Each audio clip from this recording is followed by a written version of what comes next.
আল্লাহ রাব্বুল আলামিন সাহাবীদের ব্যাপারে কি বলেছেন? আল্লাহ রাব্বুল আলামিন বলেন মুহাম্মাদুর রাসূলুল্লাহ।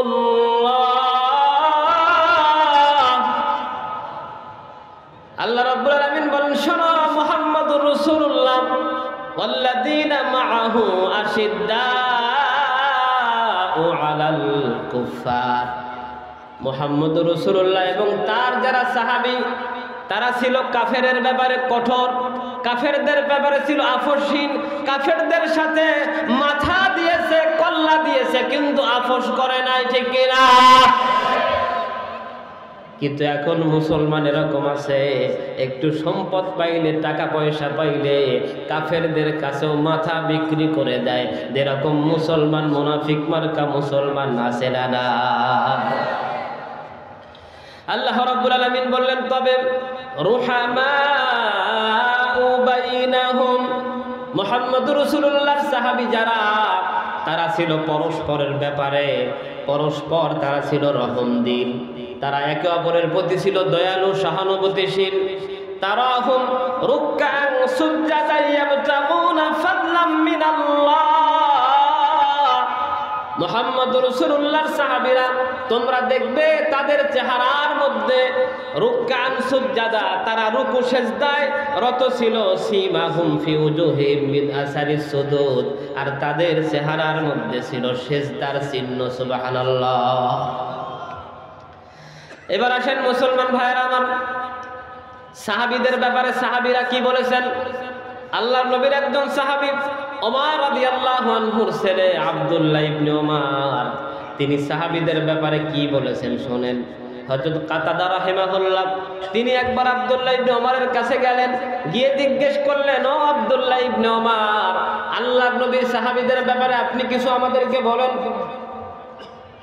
এই কথা শোনার পর আল্লাহর নবীর সাহাবী আব্দুল্লাহ ইবনে ওমর তিনি বললেন, শোনো, সাহাবীদের ব্যাপারে আমার কাছে শুনতে এসেছো, আল্লাহর নবীর সাহাবীদের চরিত্র কেমন, তাদের ঈমান কেমন, তাদের মর্যাদা কেমন, তাদের বরত্ব কেমন, তাদের শ্রেষ্ঠত্ব কেমন, তোমরা যদি শুনতে চাও তাহলে শোনো। আল ঈমানু ফি কুলুবিহিম আ'যামু মিনাল জিবাল। সাহাবীদের অন্তরে ঈমান ছিল পাহাড়ের চাইতেও বড়, পাহাড়ের চাইতেও মজবুত। সুবহানাল্লাহ। তারা পাহাড়ের চাইতে মজবুত ঈমানের অধিকারী ছিল। আল্লাহ রাব্বুল আলামিন দুনিয়ার মানুষদের বলছেন, ও দুনিয়ার মানুষেরা, আমিনু কামা আমানান নাস। ও দুনিয়ার মানুষেরা, তোমরা যদি আমি আল্লাহর উপরে ঈমান আনতে চাও, যদি আমার উপরে ঈমান আনতে চাও, দুনিয়ার অন্য কোন মানুষের মতো ঈমান আনলে হবে না। আমিনু কামা আমানান নাস, যেরকম মুহাম্মদুর রাসূলুল্লাহর সাহাবীরা ঈমান এনেছে ঠিক ওরকম করে আমার উপরে ঈমান আনো। আল্লাহু আকবার। এবার সাহাবীদের ব্যাপারে আল্লাহর নবীর আরেকজন সাহাবী আব্দুল্লাহ ইবনে মাসউদ তিনি কি বলেন শুনতেছেন তো ইনশাআল্লাহ? মনোযোগ দিয়া না ঘুমায় ঘুমায়। আব্দুল্লাহ ইবনে মাসউদ বলেন, মান কানা মুস্তান্নান ফালইস্তান্না ফাবিক মান কদমাত। আল্লাহর নবীর সাহাবী আব্দুল্লাহ ইবনে মাসউদ বলেন, দুনিয়ার মানুষ, তোমরা যদি সুন্নাহর অনুসরণ করতে চাও, সঠিক পথের অনুসরণ করতে চাও, তাহলে মরা মানুষের অনুসরণ করো। ফাইন্নাল হাইয়া লা তুমানু আলাইহিল ফিতনা, কারণ জীবিত মানুষেরা ফিতনা থেকে মুক্ত নয়। জীবিত মানুষ আজকে আছে ঈমানদার, কালকে কাফের হতে পারে, আজকে হেদায়েতে আছে, কালকে গোমরাহ হতে পারে, আজকে সঠিক পথে আছে, কালকে ব্যাঠিক পথে যেতে পারে। কিন্তু যদি মরা মানুষের অনুসরণ করো তাহলে তোমরা গোমরাহ হবে না। এবার সেই মরা মানুষগুলো কারা? ইবনে মাসউদ রাদিয়াল্লাহু আনহু বলেন, উলাইকা আসহাবু মুহাম্মাদিন সাল্লাল্লাহু আলাইহি ওয়াসাল্লাম। ইবনে মাসউদ বললেন, তারা হলো আল্লাহর নবীর সাহাবী। সুবহানাল্লাহ। ইবনে মাসউদ বললেন, দুনিয়ার মানুষ, তোমরা যদি আল্লাহর নবীর সাহাবী, আব্দুল্লাহ ইবনে মাসউদ বলতেছেন, তোমরা যদি সাহাবীদের অনুসরণ করো তাহলে তোমরা থাকবে ফিতনা মুক্ত। কি মুক্ত? ফিতনা মুক্ত। আর সাহাবীদের অনুসরণ বাদ দিয়া দুনিয়ার কোন মানুষের অনুসরণ করলে ফিতনা যুক্ত হওয়ার সম্ভাবনা আছে না নাই? এবার আসেন বন্ধুরা, আব্দুল্লাহ ইবনে মাসউদ বলছেন কানু হাদিহিল উম্মাহ আবাররাহা কুলুবান কানু আফতালা হাদিহিল উম্মাহ আবাররাহা কুলুবান ওয়া আ'মাকাহা ইলমান ওয়া আকাল্লাহা তাকাল্লুফান। আব্দুল্লাহ ইবনে মাসউদ বলেন, শোনো, মুহাম্মদ রাসূলুল্লাহর সাহাবীরা হলো এই পৃথিবীর যত মানুষ আছে তার মধ্যে শ্রেষ্ঠ মানুষ। মুহাম্মদ রাসূলুল্লাহর সাহাবীদের জ্ঞানের গভীরতা অনেক বেশি, আর তারা ছিল কৃত্রিমতা থেকে মুক্ত। তারা যা করেছে আল্লাহর সন্তুষ্টির জন্য, মানুষের সন্তুষ্টির জন্য, মানুষকে দেখাবার জন্য তারা কোনো কাজ করে।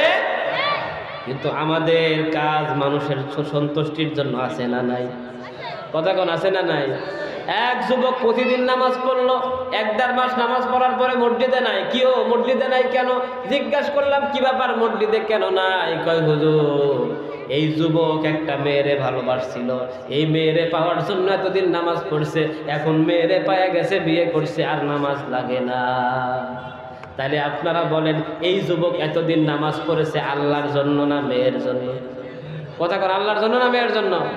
আব্দুল্লাহ ইবনে মাসউদ বলেন, শোনো, আল্লাহর নবীর সাহাবীরা তারা যখন কোনো কাজ করেছে মানুষকে দেখাবার জন্য করে নাই, যা করেছে কার সন্তুষ্টির জন্য?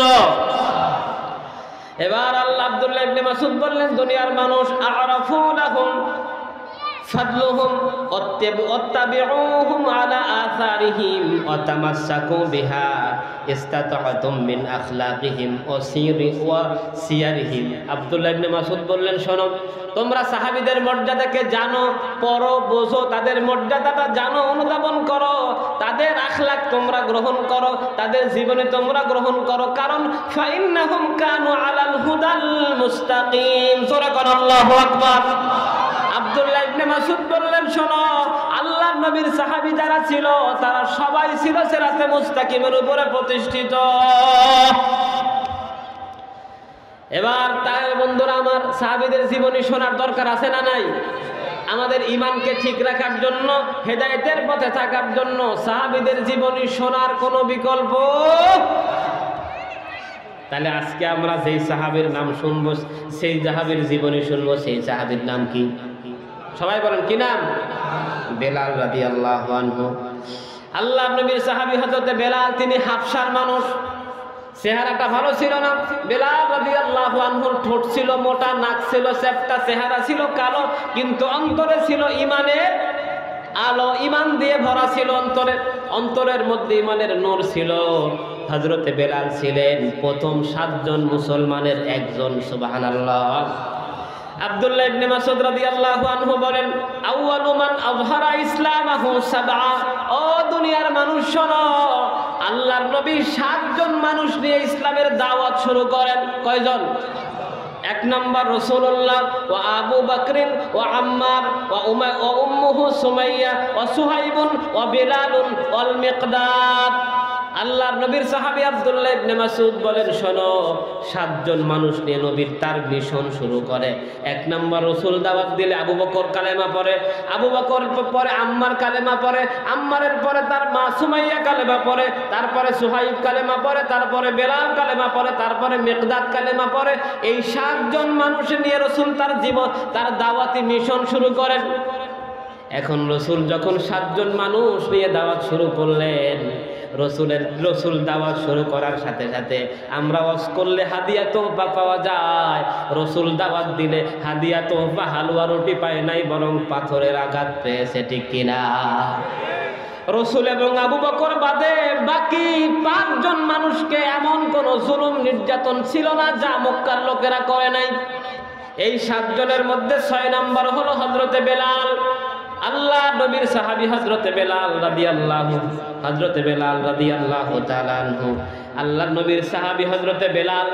আবু বকর ইসলাম কবুল করার পর বেলালের কাছে চলে গেলেন। বেলাল সাধারণ মানুষ ছিলেন না, তিনি ছিলেন একজন মানুষের কৃতদাস, উমাইয়া ইবনে খালফের কৃতদাস। উমাইয়া ছিল মক্কার সবচেয়ে বড় ধনী। ওই ধনী মানুষের বাড়িতে ছিল হযরতে বেলাল দাস হিসাবে। হযরত বেলালের কাছে আবু বকর চলে গেলেন, গিয়া বললেন, আবু বকর বললেন, বেলাল কালেমা পড়ে নাও, এক আল্লাহর কথা মানো, এক আল্লাহর পথে চলো, এক আল্লাহ ছাড়া 360টি মূর্তির পূজা করা যাবে। রসুল বললেন বেলাল, আবু বকর বললেন বেলাল কালেমা পড়ো। আবু বকর এমন ভাবে বেলালের কাছে গিয়ে দাওয়াত দিলেন, আবু বকরের দাওয়াত বেলালের হৃদয় স্পর্শ করলো। আবু বকরের হাতে হাত দিয়ে বেলাল পড়ে নিল লা ইলাহা ইল্লাল্লাহু মুহাম্মাদুর রাসূলুল্লাহ সুবহানাল্লাহ আলহামদুলিল্লাহ লা ইলাহা ইল্লাল্লাহ সুবহানাল্লাহ।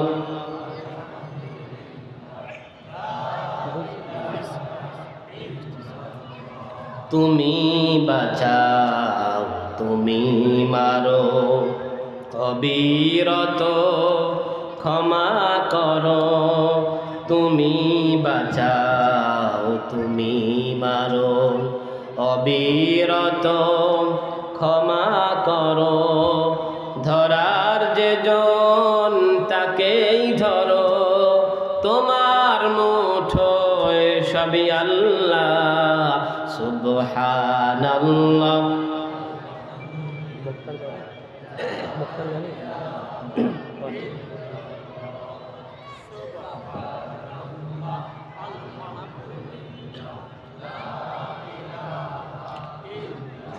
তোমার রিজিক খেয়ে পড়ে অবাধ্য হই বারে বারে, খুঁজে না পাই কোনো ভাষা শুকর গোজার করার আল্লাহ সুবহানাল্লাহ আলহামদুলিল্লাহ লা ইলাহা ইল্লাল্লাহ। আমার মুসলমান ভাইরা, হযরতে বেলাল আবু বকরের হাতে মুসলমান হলেন। হযরতে বেলাল দাস মানুষ, কালেমা পড়ে যখন মুসলমান হলেন, গরিব মানুষ। হযরত বেলাল যখন মুসলমান হলেন তখন সরকারে হলো আবু জেহেল। কে চেনেন? আমরা আবু জেহেলকে দেখি নাই, কিন্তু এমন শোনা শুনছি আবু জেহেলের ব্যাপারে, মনে হয় যেন দেখতেছি, ঠিক না? এখন মনে করেন এই গাজীপুরের ঈদগাহ মাঠের ওই কোনায় যদি হঠাৎ আবু জেহেল আসে, আপনারা কি এখানে থাকবেন? কতক্ষণ থাকবেন? যে হুজুর ওয়াজ ফালায় আগে সাইজ করে লই, ঠিক কি না? বেলাল রাদিয়াল্লাহু তাআলা আনহু যখন মুসলমান হলেন, মুসলমান হওয়ার সাথে সাথে গোটা মক্কার অলিতে গলিতে প্রচার হয়ে গেল। কি ব্যাপার জানো নাকি? ওই উমাইয়ার বাড়ির গোলাম বেলাল মুসলমান হয়ে গেছে। এখন বেলাল যেহেতু গরিব মানুষ, এইটা শোনার পর আবু জেহেলের মাথা গরম। সমাজের যদি ধনী মানুষের ছেলে কোনো অপরাধ করে, তাহলে তাদের মাথার মধ্যে হাত দিয়ে বলা হয় এই দুষ্ট ছেলে আর অপরাধ করবে না। কিন্তু যদি হঠাৎ করে কোনো গরিবের ছেলে অপরাধ করে, তারে হাত বাঁধো, পা বাঁধো, মুগুর দিয়া পেটাও, ঠিক কিনা? এরকম বেইনসাফি বিচার করার মাতবার এলাকা আছে না? না। ডাব চুরি করে ধরা পড়ল এক ছেলে। ডাব চুরি করে ধরা পড়ার পর বিচার সালিশ বসলো। বিচার সালিশ বসার পরে চেয়ারম্যান সাহেব আসলো বিচার করার জন্য। এবার চেয়ারম্যান সাহেব সবকিছু শোনার পরে রায় দেয়, এই ছেলেটা কার? কয় রিক্সাওয়ালার ছেলে। চেয়ারম্যান কয় কোনো কথা নেই, হাত বাঁধো, পা বাঁধো, এরপরে কঞ্চি দিয়ে 100 বাড়ি লাগাও। যখন কঞ্চি দিয়ে 100 বাড়ি দেওয়ার জন্য যখন চলে গেছে, ডাবসর কয় থামেন, আমাকে একটু কথা বলার সুযোগ দেন। চেয়ারম্যান কয় আচ্ছা ঠিক আছে, কি কবি কয়। এবার ডাবসর কয় চেয়ারম্যান সাহেব, ডাব কি শুধু আমি একলা চুরি করছিনি? চুরি করার সময় আপনার ছেলেও তো সাথে ছিল। যেই না এই কথা বলছে, বলার সাথে সাথে চেয়ারম্যান সাহেব গরিব দিকে তাকায়, কয় এখন তো 1টা বাজে, আমার না ঢাকা যাওয়া লাগবো, বিচার মুলতবি। এরকম বিচার আছে না নাই? বেলাল রাদিয়াল্লাহু তাআলা আনহু যখন মুসলমান হলেন, আবু জেহেলের কাছে খবর পৌঁছে গেল, জানো নাকি ওই বেলাল মুসলমান হয়েছে। আবু জেহেল কয় কোনো কথা নাই, বেলালকে ধরো। বেলালকে ধরে আনা হলো আবু জেহেলের সামনে। মুসলমান বন্ধুরা আবার হাদিস সাক্ষী, হযরতে বেলালকে আবু জেহেলের কাছে আনার পর আবু জেহেল পচা দুর্গন্ধযুক্ত রক্তওয়ালা উটের চামড়া দিয়া বেলালকে পেঁচায়া বেলালকে রাস্তার মধ্যে ফেলে রাখল। বেলালকে রাস্তার মধ্যে ফেলে আবু জেহেল বলে, বেলাল এখনো সময় আছে, কালেমা ছেড়ে দাও। যদি কালেমা ছেড়ে না দাও তাহলে কিন্তু এর চাইতে কঠোর পদক্ষেপ নেব।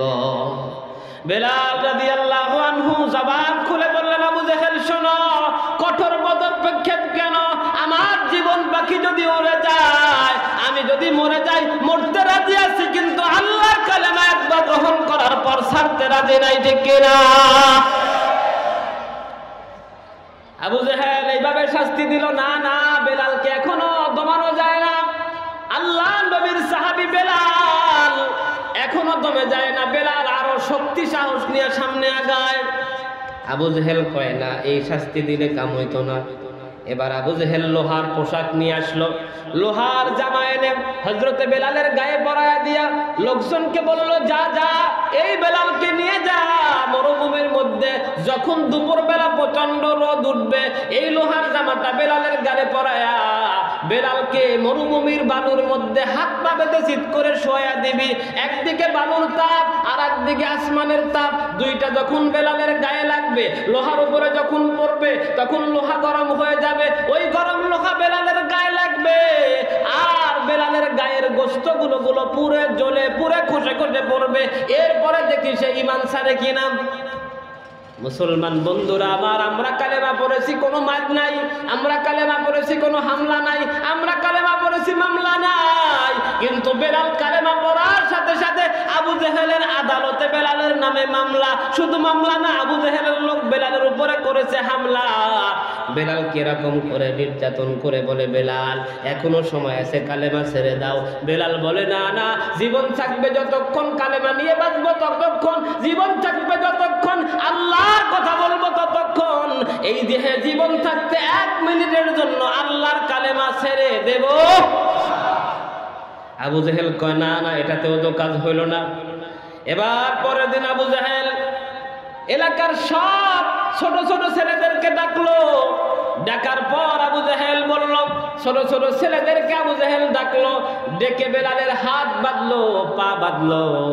হাত পা বেঁধে বন্ধুরা আবার হযরতে বেলালের গলার মধ্যে ছাগলের মতো রশি বাঁধলো। হযরতে বেলালের গলায় ছাগলের মতো রশি লাগায়া ওই ছোট্ট বাচ্চাদের বলল, ও মক্কার ছেলেরা, এই বেলালকে এরকম করে ছাগলের মতো মক্কার অলিগলিতে তোমরা টানতে থাকো। হযরতে বেলালকে ওই মক্কার ছোট ছোট ছেলেরা বেলালের গলায় রশি লাগায়া ছাগলের মতো টানে। বেলালের গলার মধ্যে রশি, মনে হয় জান বের হয়ে যাবে, জীবন পাখি এখনই বের হয়ে যাবে।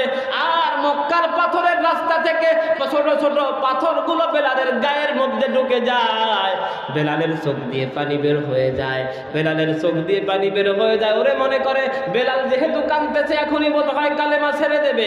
বেলালের কাছে গিয়া বলে, বেলাল সময় এখনো আছে, কালেমা ছেড়ে দে। বেলাল রাদিয়াল্লাহু আনহু জবান খুলে বলে, না না, জীবন থাকবে যতক্ষণ কালেমা নিয়ে বাঁচবো ততক্ষণ। আল্লাহু আকবার। ও গাজীপুরার মুসলমানেরা, জোরে কাও আল্লাহু আকবার। আবু জেহেল দেখলো, না না, এটা করেও তো কোনো লাভ হলো না। এবার সব মিলে সিদ্ধান্ত নিল, বেলালকে দুনিয়া থেকে জনমের মতো বিদায় করে দেওয়া হবে। হযরতে বেলাল রাদিয়াল্লাহু তাআলা আনহুকে হাত পা বেঁধে মরুভূমির মধ্যে নিয়ে গেল। মুসলমান বন্ধুরা আমার, মরুভূমির মধ্যে নিয়ে যাওয়ার পর ওরা এখনো ক্ষান্ত হয় নাই। হযরতে বেলালকে মরুভূমির মধ্যে দেওয়ার পর হাত বাঁধলো, পা বাঁধলো, মরুভূমির মধ্যে নিয়ে হাত পা বেঁধে হযরতে বেলালের বুকের উপরে বিশাল বড় পাথর চাপায়া দিল। এত বিশাল পাথর, যার ভার বহন করার ক্ষমতা বেলালের নাই। হযরতে বেলালের মনে হয় বুকের পাথরের হাড্ডিগুলো ভেঙে চুরে চুরমার হয়ে যাবে। বেলালের দম বন্ধ হয়ে আসতেছিল, কথা বের হয় না, কথা বের হয় না। এরকম করে যখন বেলালকে ওরা পিটায়, আল্লাহর নবী পাশ দিয়ে যাচ্ছিলেন, যাওয়ার সময় দেখলেন ওরা বেলালকে বলতেছে, লা তাজালু হাকাযা হাত্তা তামুদ আও তাকফুরা বিমুহাম্মাদিন ওয়া তা'বুদাল্লাতা ওয়াল উজ্জা। ওরা ডেকে বলতেছে, বেলাল ততক্ষণ পর্যন্ত মারবো যতক্ষণ তুমি না মরো, অথবা মুহাম্মাদের কালেমা না ছাড়ো, অথবা আমাদের দেবতা লাত মানাত উজ্জার পূজা না করো। এরকম করে বেলালকে পেটাচ্ছে। ইবনে আব্বাস বলেন, আযাবাল মুশরিকুনা বেলালা ওয়া বেলালুন ইয়াকুলু আহাদ আহাদ। বেলালকে এরকম করে পেটায়। আল্লাহর নবী যাচ্ছিলেন, আল্লাহ নবী এই দৃশ্য দেখলেন, ওরা বেলালকে মারতেছে। ওরা বেলালকে মারতে মারতে হযরতে বেলাল আত্মরা হয়ে গেলেন। কথা মুখ নড়ে কিন্তু কথা বের হয় না। ওরা দেখলো বেলালের মুখ নড়তেছে, ওরা মনে করলো বেলাল যেমন হয় এখনই কালেমা ছেড়ে দেবে। বেলালের মালিক উমাইয়া বেলালের কাছে গিয়া নিজের কানটা বেলালের মুখের সাথে লাগায়া দিল, দেখি বেলাল কি বলে। উমাইয়া যখন তার কানটা বেলালের সাথে মুখের সাথে লাগায়া দিয়েছে, তখন শুনতে পেল বেলালের জবান থেকে একটা শব্দ বের হয়, আহাদ আহাদ আহাদ। বেলাল শুধু বলে এক এক এক। তার মানে বেলাল বুঝায় জীবন চলে যেতে পারে, এক আল্লাহর নাম ছেড়ে দেব না।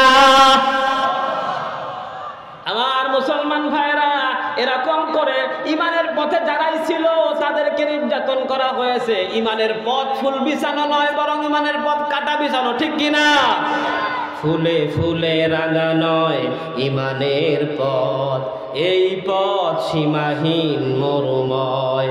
ত্যাগের মহিমা নিয়ে সারাটা জীবন মুমিনেরা পুরে পুরে খাঁটি হয়, ঠিক কিনা? মনে পড়ে বেলালের সেই ইতিহাস, কত না জুলুম সয়ে কত পরিহাস।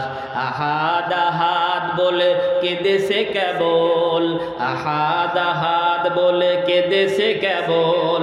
মানেনি কোনো পরাজয়, ঠিক না?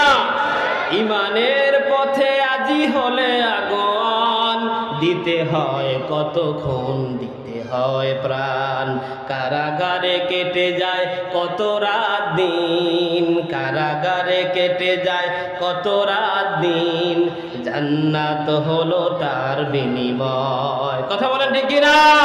বেলালের জীবনের থেকে শিক্ষা, মুসলমান ইবাদতের কারণে যদি আঘাত আসে, মুসলমান প্রয়োজনে জীবন দিতে হবে, কিন্তু মুনাফিক মুশরিক কুফফারদের কাছে মাথা নত করা যাবে না।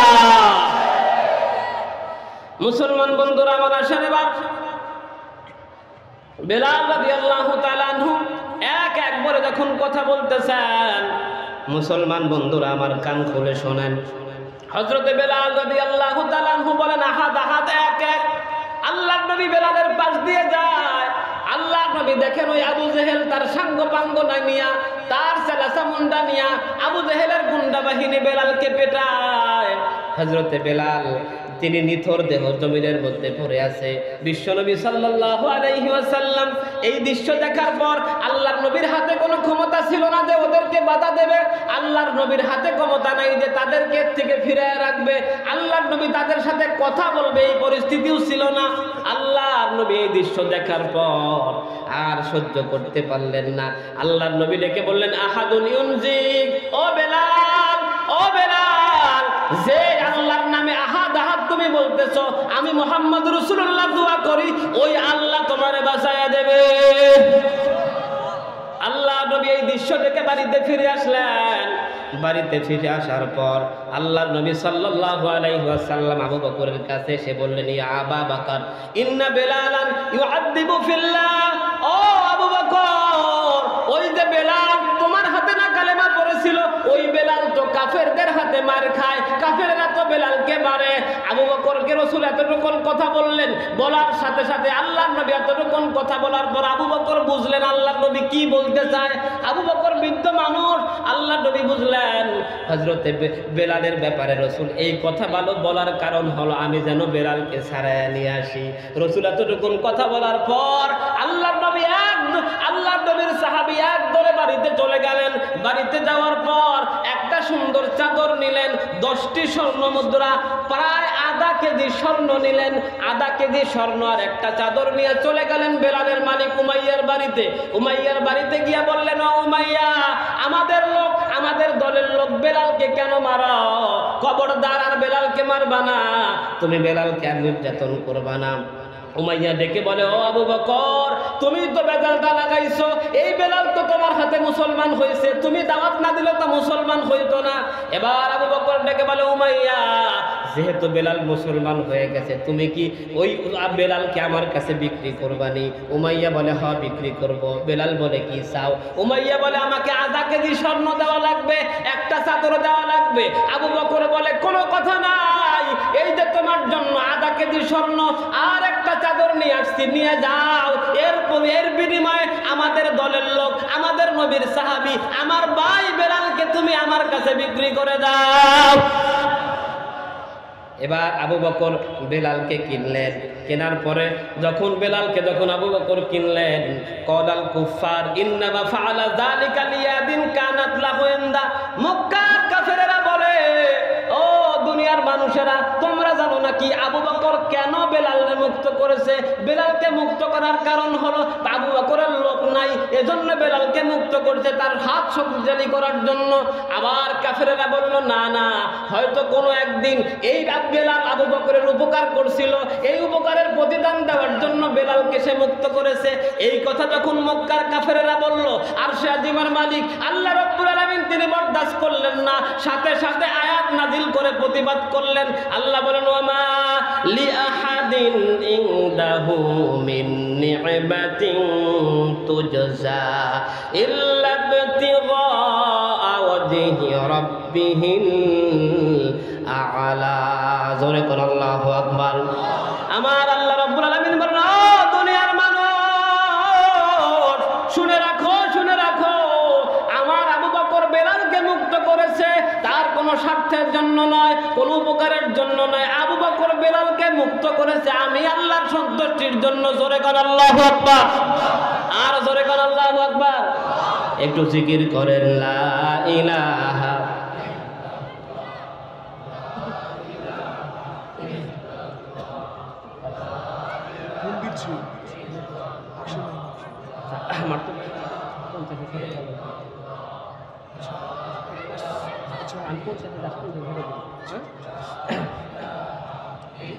লা ইলাহা ইল্লাল্লাহু মুহাম্মাদুর রাসূলুল্লাহ সাল্লাল্লাহু।